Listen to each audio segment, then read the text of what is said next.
Amada igreja, queridos visitantes, este é um momento no culto, na liturgia do culto, de edificação, de crescimento na palavra que acontece já através da sua leitura.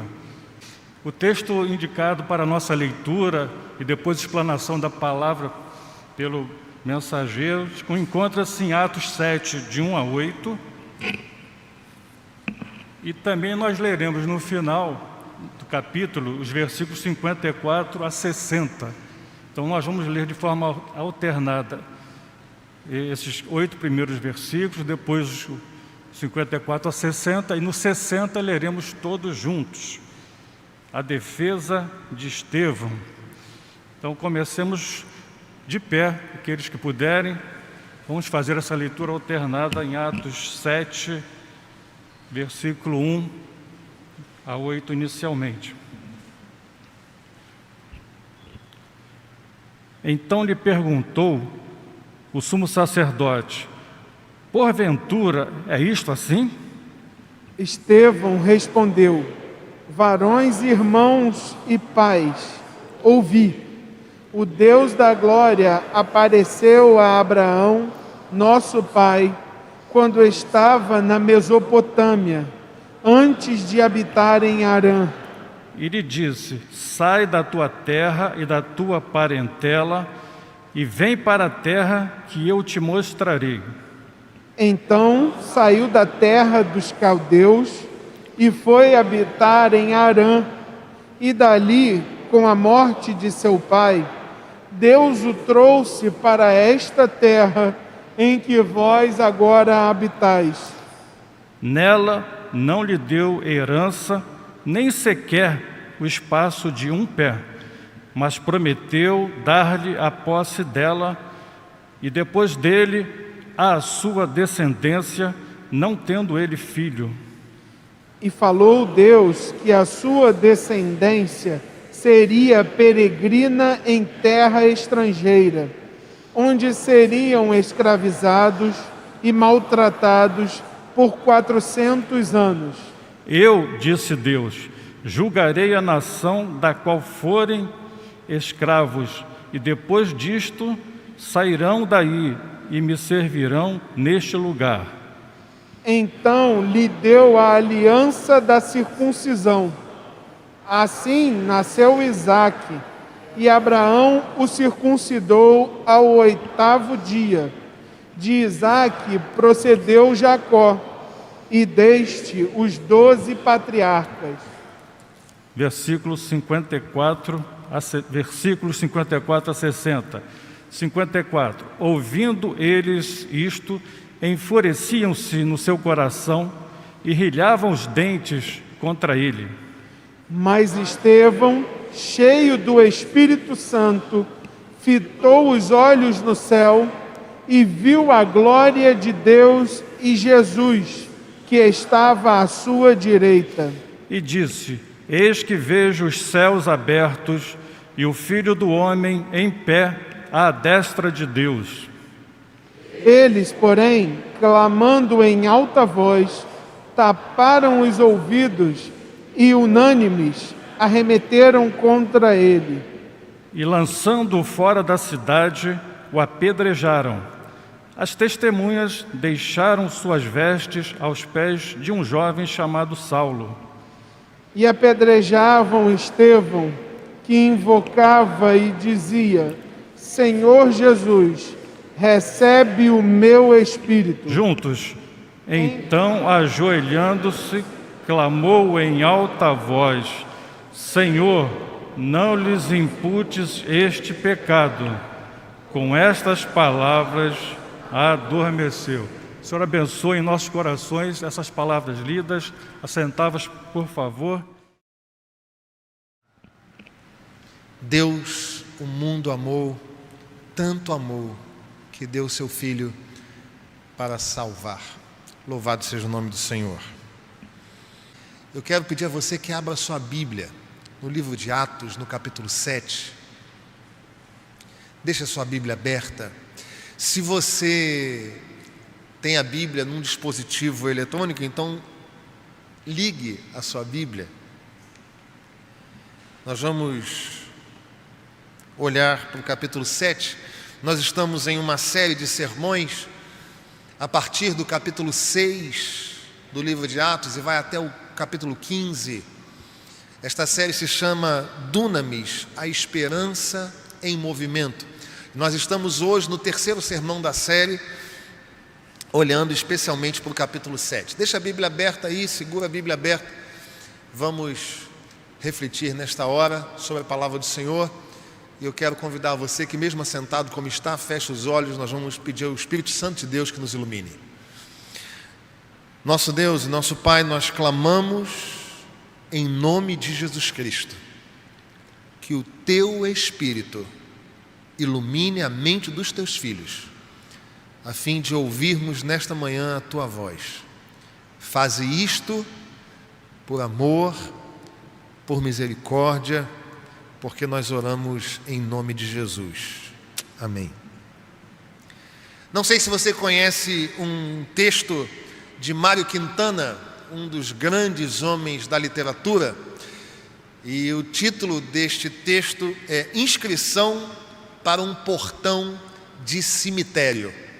Se você o conhece, sabe de sua beleza. Se você não o conhece, anote para na parte da tarde pesquisar no Google e ter a oportunidade de lê-lo.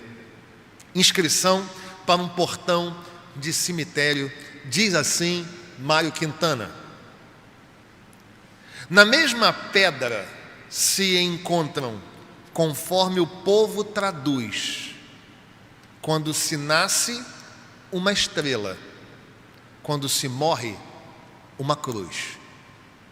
Mas quantos aqui repousam, quantos que aqui repousam, hão de emendar-nos assim: ponham-me a cruz no princípio e a luz da estrela no fim. E se você não gosta muito de literatura, não gosta muito de poesia, você deve estar pensando: tá, tudo bem, e aí, pastor?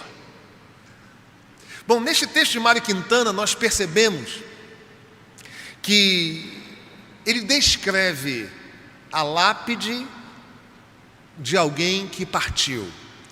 E nesta lápide se coloca uma estrela com a data do nascimento e uma cruz com a data do falecimento. E ele descreve isto dizendo que muitos daqueles que se encontram ali, naquele ambiente, proporiam o seguinte: vamos colocar uma cruz na data do nosso nascimento e uma estrela na data do nosso falecimento. Como que dizendo, quando nós nascemos, nós começamos uma jornada de sofrimento, uma jornada de tempestades, uma jornada de angústias, uma jornada, conforme o Senhor Jesus mesmo nos disse, de aflições. Por isso ele disse que a cruz deveria marcar a data do nascimento. Por outro lado, Mário Quintana fala que a data da morte deveria ser marcada com a luz da estrela, no que diz respeito à morte significar o escape, a morte significar a fuga, a saída deste sofrimento. Eu não sei o que Mário Quintana tinha no coração quando ele descreveu a morte sendo identificada como a luz da estrela, mas nós, servos do Senhor, sabemos que de fato é assim. No mundo tereis aflições, então marquemos o nascimento com a cruz. Mas a morte, de fato, é o encontro com o nosso Salvador e por isso marca sim a expectativa da igreja de encontrar-se com seu Deus, um momento de alegria.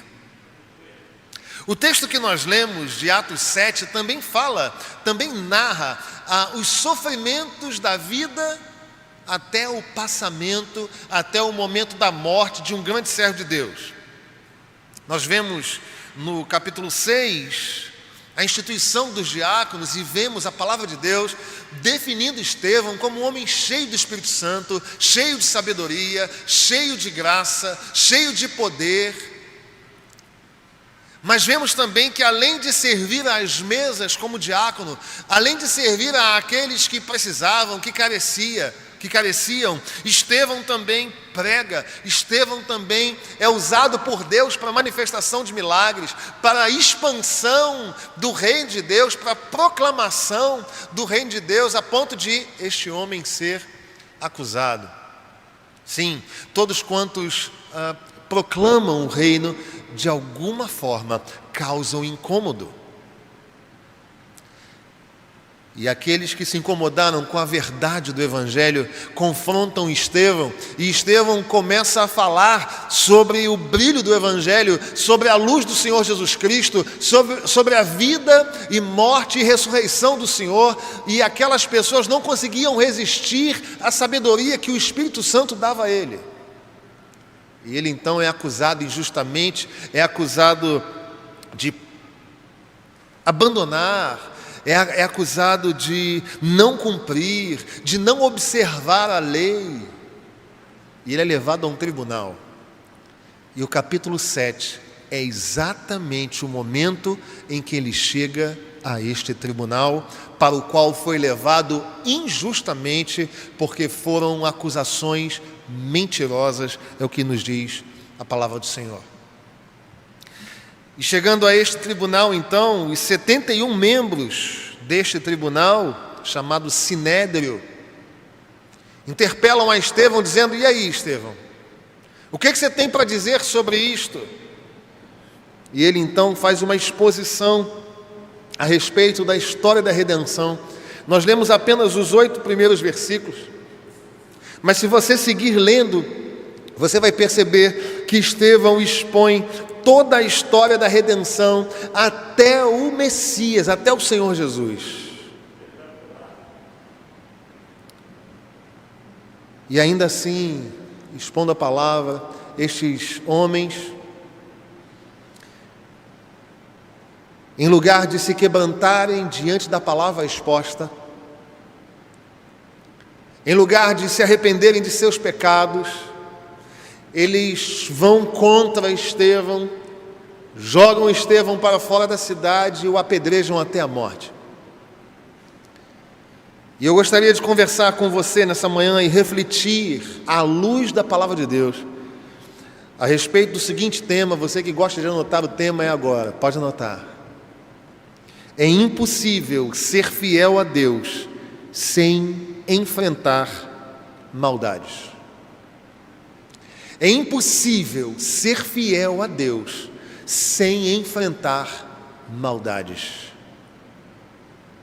Talvez você esteja aqui nessa manhã refletindo e pensando e dizendo: tenho sofrido, pastor. Tenho sofrido no meu ambiente de trabalho, tenho sofrido no meu ambiente de universidade, tenho sofrido até no ambiente eclesiástico, eu tenho sofrido com vizinhos, eu tenho sofrido nesses dias. E tão somente porque na minha casa eu só ouço louvores, tão somente porque as pessoas me veem carregando a Bíblia a caminho da igreja num domingo pela manhã, tão somente porque no meu ambiente acadêmico eu defendo o criacionismo a partir da voz, a partir das mãos do próprio Deus, tão somente porque no meu ambiente de trabalho eu dou testemunho de santo, de servo de Deus, tenho sido perseguido e atacado com maldades. Meu irmão querido, bem-vindo ao mundo, porque o Senhor nos advertiu que da mesma forma como Ele fora perseguido, nós também o seríamos. Por isso quero refletir com a minha igreja, a fim de alentar o seu coração e de encorajar você. É impossível ser fiel a Deus sem enfrentar maldades. Nós vamos olhar para a vida de Estevão e entender o que foi feito por esse irmão que foi perseguido injustamente, foi tocado pela maldade do seu tempo. O que ele fez, como ele viveu, de que maneira ele suportou este ambiente perverso e de maldade. Em primeiro lugar, por enfrentar maldades, o fiel deve conhecer a palavra. Vou repetir. Por enfrentar maldades, o fiel deve conhecer a palavra. Após ser falsa e injustamente acusado, por pessoas maldosas, com coração perverso. Estevão vai à presença do tribunal e faz um relato histórico detalhado, expondo as Escrituras. Ele traz a lume, ele traz à luz o relato desde o tempo dos patriarcas, passando por Moisés, passando por profetas, falando até o Messias, com detalhes, mostrando um profundo conhecimento e base da sua fé. Para que Estevão vivesse no meio de tanta maldade, de tanta calamidade, de tanta oposição, ele precisava de conhecimento da Bíblia, ele precisava de conhecimento da história que marcou o povo de Deus. Meus amados irmãos, nós vivemos num mundo mau, que ataca as bases da nossa fé, que ataca as bases da nossa família. E a palavra do Senhor nos diz, em 1 João capítulo 5, no verso 19, que este mundo jaz no maligno, não há como ser diferente. E nós precisamos crer que somente com o conhecimento da palavra, o Senhor vai nos dar forças para suportar os embates da vida. Em diversos momentos, os nossos fardos parecem ser pesados para além da nossa conta, e somente o alento encontrado na palavra de Deus, nos momentos de dores, de angústias, de traições, de falsas acusações, de textos que são escritos contra nós, somente o conhecimento da palavra do Senhor, somente a clareza da Bíblia diante de nós, na nossa mente, internalizada no nosso coração, pode nos dar suporte para as aflições, para as doenças, para as inundações, para os acidentes os mais diversos, para os terremotos, para as tempestades, para os crimes, para as injustiças, para as opressões. Somente a palavra de Deus. Me espanta que mesmo diante de um mundo tão calamitoso e caótico, ainda haja pessoas que não busquem alimento na palavra de Deus. Meu amado irmão, meu querido, minha ovelha amada, leia a Bíblia.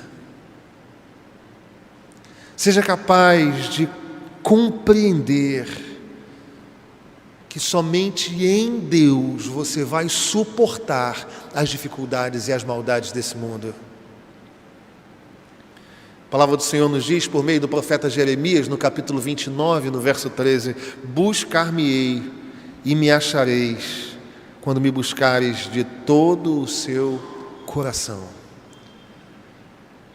Quanto mais calamitoso é o tempo, quanto mais caótica é a sociedade, quanto mais controversos os conceitos, mais Bíblia nós precisamos. Estevão viveu de fato tempos muito difíceis e foi capaz de suportar estas angústias, porque conhecia com profundidade a palavra de Deus. Jesus, o Senhor Jesus, o Logos de Deus, a palavra de Deus, é Ele a resposta para as nossas vidas e a companhia nos momentos de maldade pelos quais nós passamos. O Salmo 121, lindo, conhecido e repetido por todos nós, é uma verdade imutável de Deus para nós. Num mundo difícil, num mundo marcado por lágrimas e maldades as mais diversas, o verso 3 do Salmo 121 vai dizer: Ele não permitirá que os teus pés vacilem, não dormitará aquele que te guarda. É certo que não dormita e nem dorme o guarda de Israel. Nos momentos de maldade com os quais você se confrontar nessa vida, você precisa da palavra de Deus para que palavras como estas gerem alento no seu coração. A busca do conhecimento e do entendimento da palavra de Deus deve estar em primeiro lugar no rol das nossas prioridades. Valorize o conhecimento da palavra de Deus. Procure ficar firme nisso. Ela colocará a sua vida longe da destruição e fará você suportar as maldades desse mundo. Ela continua sendo luz para o nosso caminho e lâmpada para os nossos pés. Mas não apenas isso. Por enfrentar maldades, o fiel deve conhecer a palavra. Mas por conhecer a palavra, o fiel deve defender-se com ela. É este o segundo argumento.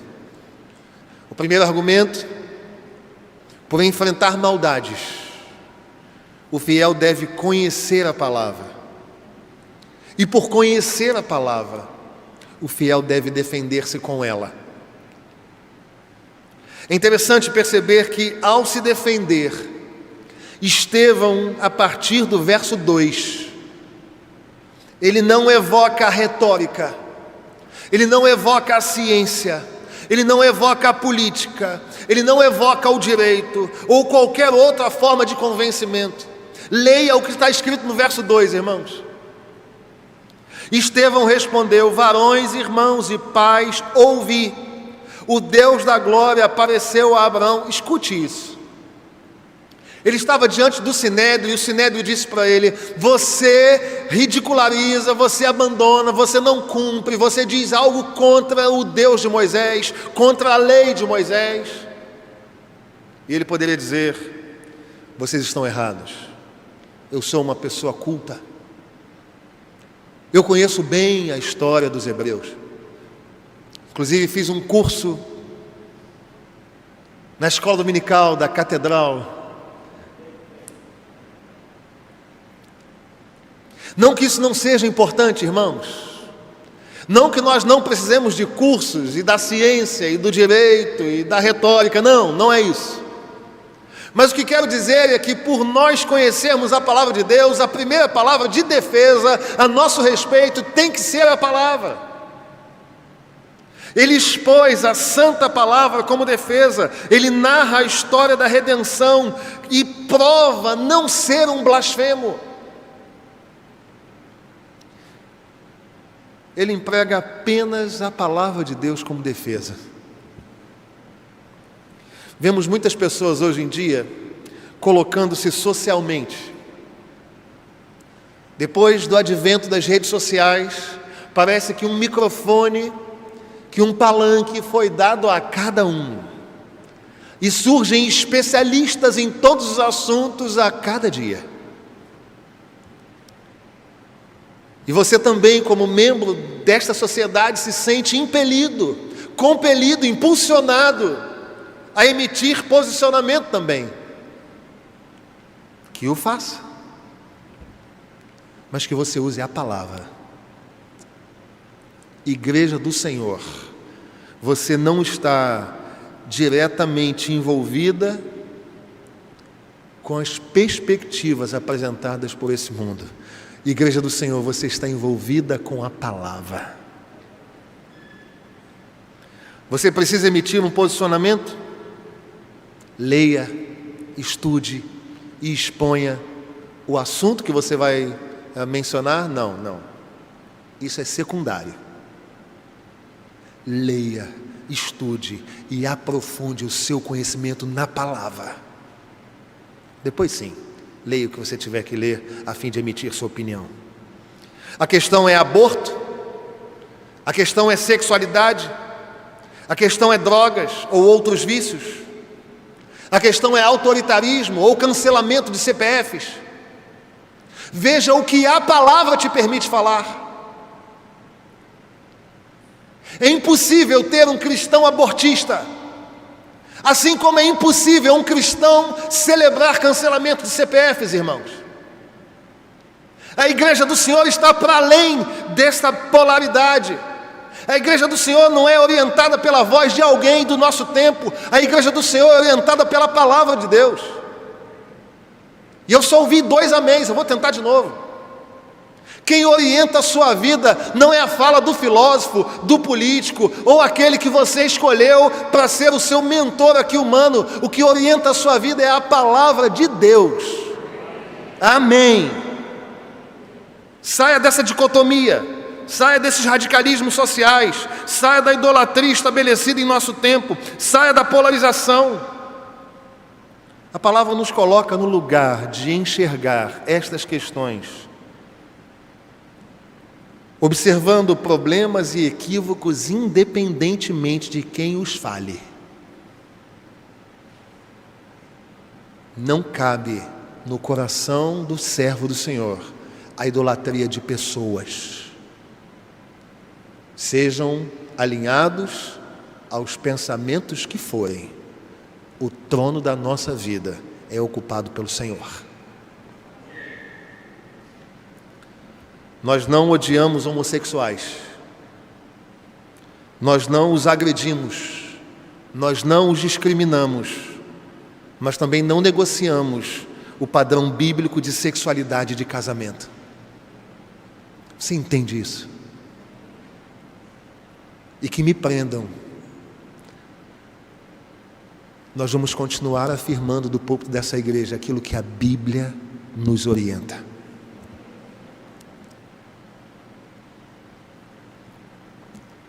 Oséias capítulo 4, verso 6 diz que o povo se perde por falta de conhecimento. No entanto, João capítulo 8, versos 31 e 32 dizem: Disse, pois, Jesus aos judeus que haviam crido nele: Se vós permanecerdes na palavra, na minha palavra, sois verdadeiramente meus discípulos e conhecereis a verdade, e a verdade vos libertará. Defenda-se com a palavra. Isso me faz lembrar a cena em que o Senhor Jesus Cristo é levado pelo Espírito ao deserto e lá é tentado pelo diabo.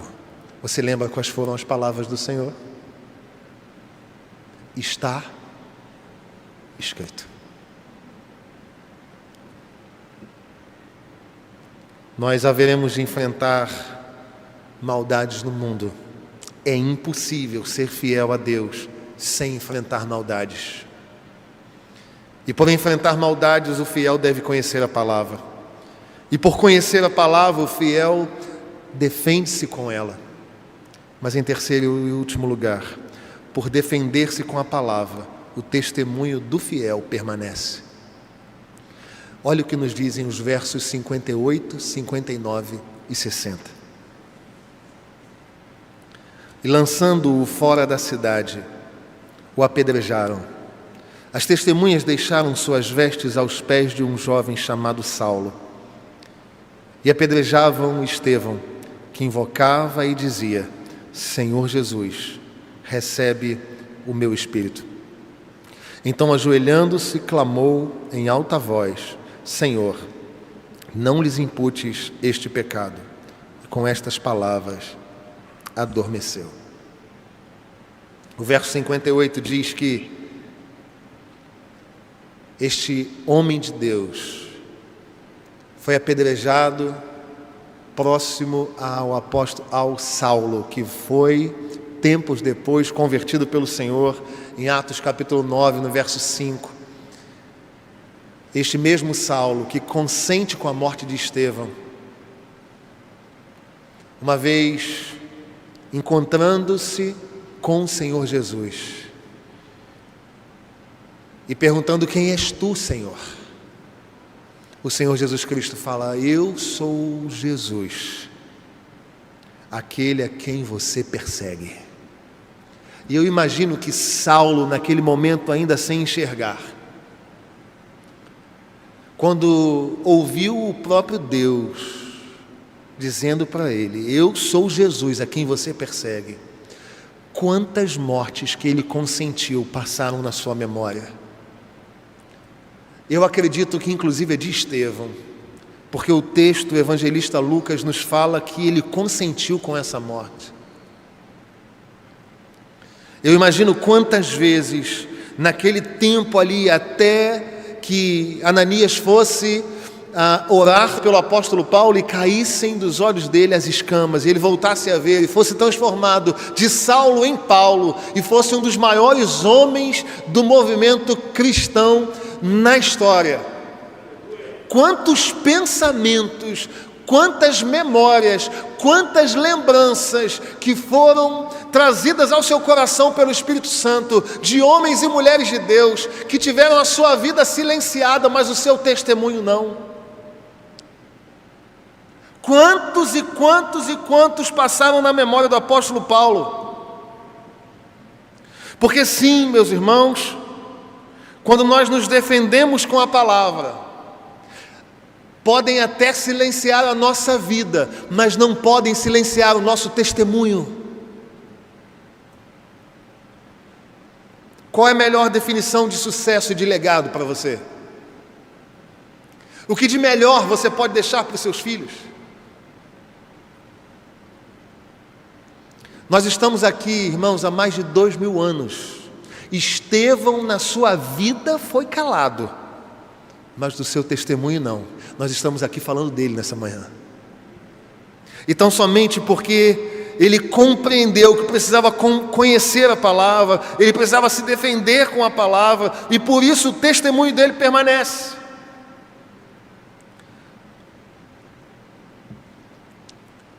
Esse é o maior legado do homem. O que vão falar de você depois da sua partida? Será que vão dizer, faleceu aquele que era um pacificador, faleceu aquele que era um homem de Deus, um homem sábio, faleceu aquele que conhecia a palavra, faleceu aquele que dava testemunho?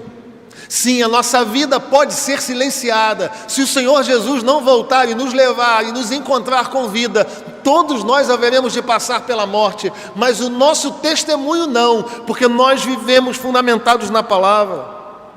Paulo vai dizer aos Romanos no capítulo 14, no verso 8, porque se vivemos, é para o Senhor que nós vivemos. Se nós morremos, é para o Senhor que morremos. Quer pois vivamos ou morramos, somos do Senhor. O testemunho permanece. O testemunho do santo, o testemunho do salvo permanece.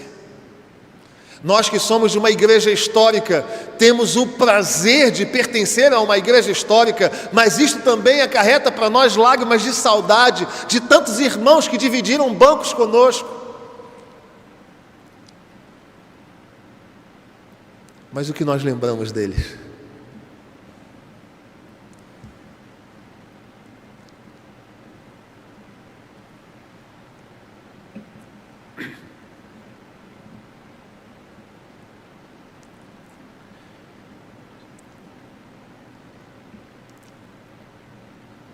Nós nos despedimos há pouquíssimo tempo de dois irmãos queridos, dois presbíteros na casa do Senhor. Presbítero Gelbson Veloso Improta e presbítero Guaraci Sattler. A vida desses irmãos foi silenciada, mas o testemunho deles continua conosco.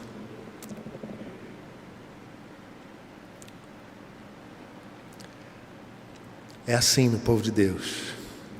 Aqueles que vivem na palavra têm o testemunho perene. Hebreus capítulo 11, no verso 4, a palavra de Deus diz assim: pela fé, Abel ofereceu mais excelente sacrifício do que Caim, pelo qual obteve testemunho de ser justo, tendo a aprovação de Deus quanto às suas ofertas. Por meio dela, também mesmo depois de morto, ainda fala. O testemunho vai falar, mesmo que você já não mais esteja aqui. Não sei se você já ouviu falar de uma obra chamada Apologéticos. Apologéticos é uma obra, talvez a obra mais conhecida de Tertuliano, um dos pais da igreja. E nesta obra, então, há uma citação em latim, e esta citação diz, numa tradução um tanto mais livre, o seguinte: o sangue dos mártires é a semente da igreja. É assim, nós haveremos de sofrer, nós haveremos de chorar, nós haveremos de ser perseguidos. Nesse tempo de rede social, pode ser que alguém escreva um texto contra você, contra a sua fé, contra aquilo que você prega e vive. Bem-vindo ao time, bem-vindo ao exército daqueles que conhecem a palavra, que se defendem com a palavra, mas que terão um testemunho perene mesmo depois da sua morte. Haverão de falar de mim e de você, mesmo depois da nossa morte. O nosso maior legado não é o político, o nosso maior legado não é o empresarial, o financeiro, o acadêmico. O nosso maior legado é o espiritual, de um testemunho que vai permanecer falando, mesmo quando a nossa vida não mais falar. Não temam a nova era, não temam a nova ordem mundial, não temam o progressismo ateu e anticristão, não temam. Eles haverão de nos perseguir, eles haverão de atacar as bases da nossa fé. Pode ser que nós vivamos, como Mário Quintana disse no seu texto, com a cruz colocada no início da nossa jornada. Mas para Mário Quintana, aquela cruz fala apenas de sofrimento. Mas para nós, a cruz fala de redenção. Então deixe que nos ataquem. Deixe que nos ataquem as bases da fé, da família. Sabe por quê, meus irmãos? A cruz que marca o sofrimento, e para nós marca também redenção, anuncia que ela está vazia e que haverá um dia em que o Senhor voltará para nos buscar. Não haverá condição dos anticristãos, dos antissemitas, dos anti qualquer coisa que surja daqui para frente, avançar contra as portas da igreja e fecharem as portas da igreja, porque a igreja somos nós. Ainda que a nossa igreja tenha as portas cerradas, a nossa vida falará, o nosso testemunho falará, o nome do Senhor será glorificado na vida e na história de cada um de nós. Nós sabemos o último capítulo desse livro, e o último capítulo desse livro não é com a igreja derrotada, aleluia, é com a igreja sendo levada aos céus e triunfando para sempre. Louvado seja o nome do Senhor.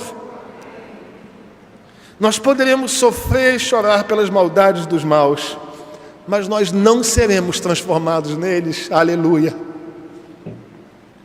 Viveremos pela palavra, defender-nos-emos com a palavra e anunciaremos a palavra em vida ou para além dessa vida. Que Deus nos abençoe, que Deus nos fortaleça, que Deus nos edifique e nos faça uma igreja viva a cada dia, para a glória do seu nome.